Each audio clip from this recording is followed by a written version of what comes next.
أعوذ بالله من الشيطان الرجيم بسم الله الرحمن الرحيم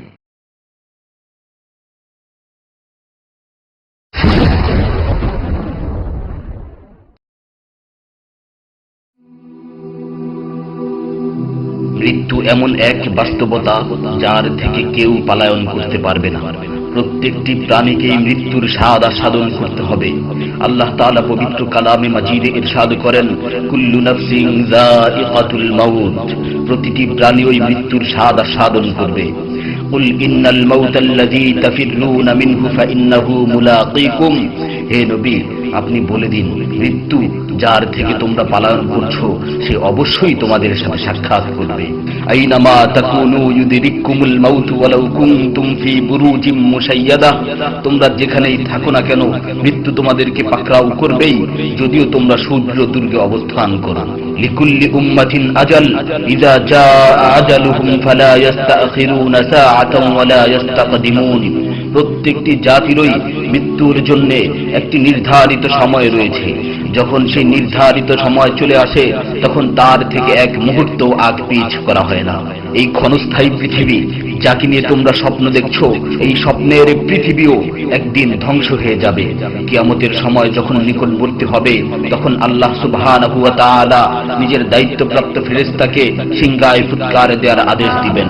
অতঃপর ফেরেশতা সিংহায় ফুঁক দিবেন, ফলে পৃথিবী ও পাহাড় সমূহ উত্তোলিত হবে, চূর্ণ বিচূর্ণ হয়ে যাবে, আকাশ ফেটে টুকরো টুকরো হয়ে যাবে এবং নক্ষত্র সমূহ ঝরে পড়বে, সূর্য তার কিরণ হারিয়ে ফেলবে, সমুদ্রকে উত্তাল করে তোলা হবে।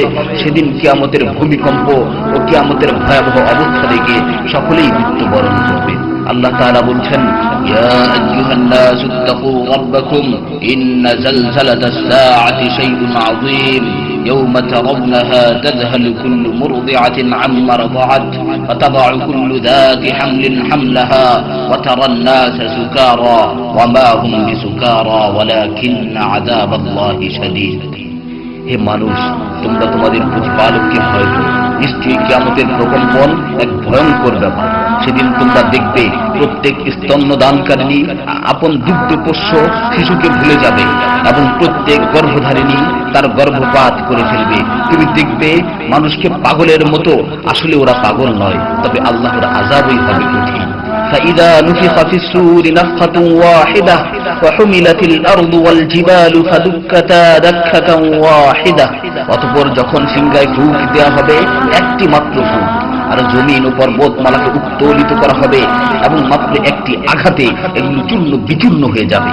ইযা সামাউ ফাতারাত ওয়া ইযাল কাওয়াকিবু ইনতাসারাত ওয়া ইযাল বিহারু ফুজ্জিরাত ওয়া ইযাল কুবুরু বু'সিরাত আলিমাত নাফসুম মা কদ্দামাত ওয়া আখখারাত, যখন আসমান বিদীর্ণ হবে, আসমান ফেটে টুকরো টুকরো হয়ে যাবে, আর যখন নক্ষত্রগুলো ঝরে পড়বে, আর যখন সমুদ্রগুলোকে উত্তাল করে তোলা হবে, আর যখন কবরগুলোকে উন্মোচিত করা হবে, তখন প্রত্যেকেই জানতে পারবে সে আগে কি পাঠিয়েছে এবং পরে কি পাঠিয়েছে।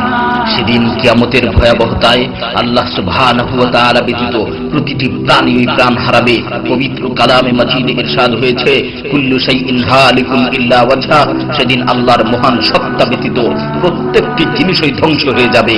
কুল্লু মান আলাইহা ফান ওয়া ইয়াবকা ওয়াজহু রাব্বিকা যুল জালালি ওয়াল ইকরাম, সেদিন জমিনের উপর যা কিছু রয়েছে সবই ধ্বংস হয়ে যাবে, আর শুধুমাত্র মহামহিম ও মহানুভব আল্লাহ সুবহানাহু ওয়া তাআলাই বাকি থাকবেন। তাফসীরে ইবনে কাসীরে বর্ণিত হয়েছে, যখন ইসরাফিল আলাইহিস সালাতু ওয়াস সালাম সিংহায় ফুৎকার দিবেন তখন সকলেই মরে যাবে। মালাকুল মাউত মৃত্যুর ফেরেশতা এসে আল্লাহ তাআলাকে বলবে, হে আল্লাহ, সকলেই মরে গেছে। তিনি জিজ্ঞেস করবেন, অবশিষ্ট কে আছে? উত্তর দিবে, হে আমার রব, আপনি, আর আপনি তো হলেন চিরঞ্জীব। এছাড়াও বাকি রয়েছে জিবরাইল, মিকাইল ও আরশ বহনকারী ফেরেশতাগণ। আল্লাহ তাআলা বলবেন, জিবরাইল ও মিকাইলেরও তো মৃত্যু হওয়া উচিত। মৃত্যুর ফেরেশতা মালাকুল মাউত বলবে, হে প্রভু, জিবরাইল ও মিকাইলও মরে গেছে। আল্লাহ তাআলা জিজ্ঞাসা করবেন, এখন আর কে বাকি আছে? সে বলবে, এখন আমি বাকি আছি ও আরশ বহনকারী ফেরেশতাগণ বাকি আছে। তখন আল্লাহ তাআলা বলবেন, আরশ বহনকারীদেরকেও মরতে হবে, তারাও মরে যাবে। আল্লাহ তাআলা আবার জিজ্ঞাসা করবেন, এখন কে বাকি আছে? মালাকুল মাউত আজরাইল আলাইহিস সালাতু ওয়াস সালাম বলবেন, হে আমার রব, এখন আপনি বাকি আছেন এবং আমি বাকি আছি। তখন আল্লাহ তাআলা আজরাইল আলাইহিস সালাতু ওয়াস সালামকে বলবেন, তুমি তো আমার মাখলুক, সুতরাং তুমিও মরে যাও। তিনি তৎক্ষণাৎ মরে যাবেন এবং শুধুমাত্র আল্লাহ তাআলাই বাকি থাকবেন। অতঃপর আল্লাহ সুবহানাহু ওয়া তাআলা জমিনকে ভাঁজ করে ফেলবেন এবং তিনি 3 বার বলবেন, আনাল জব্বার, আনাল জব্বার, আনাল জব্বার, আমি প্রতাপশালী, আমি প্রতাপশালী, আমি প্রতাপশালী।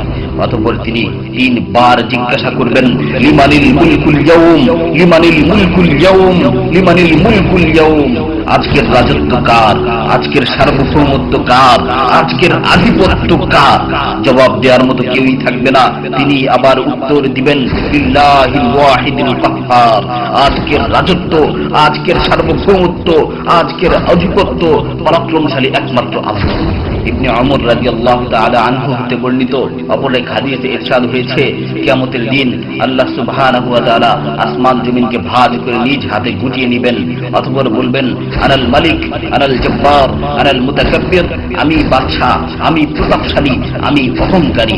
আইনা মুলুকুল আরদ, আইনাল জব্বারুন, আইনাল মুতাকাব্বিরুন, দুনিয়ার রাজা বাদশা কোথায়, দুনিয়ার প্রতাপশালীরা কোথায়, দুনিয়ার অহংকারকারীরা কোথায়? তখন আল্লাহ তাআলা সুউচ্চ কণ্ঠে 3 বার জিজ্ঞাসা করবেন, লিমানিল মুলকুল ইয়াউম, লিমানিল মুলকুল ইয়াউম, লিমানিল মুলকুল ইয়াউম, আজকের রাজত্ব কার, আজকের সার্বভৌমত্ব কার, আজকের আধিপত্য কার?